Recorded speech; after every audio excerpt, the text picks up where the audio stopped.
ইয়া রবি, ওই দেখ তো ফিলিস্তিনি বাইরে কেমনে মারতাছে। এল্লা ফুলুস কই না, কোনো কিছু দেখা যাইতেছে না। শুনতে যাইতেছে না।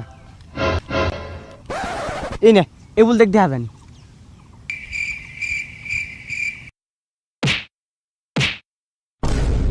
এল্লা খালি বালি, এল্লা ইনতা গিরগির, কই কোনো কিছু দেখা যাচ্ছে না।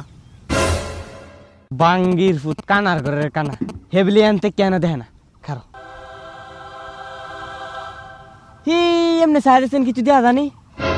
ওইডা আরে এটা তো বাংলাদেশের পদ্মা সেতু, স্পষ্ট দেয়া যায়, কোনো বেজাল নাই।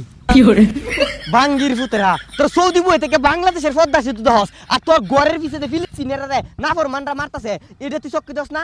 এ তুই তো আবু জাহেলের বংশধর।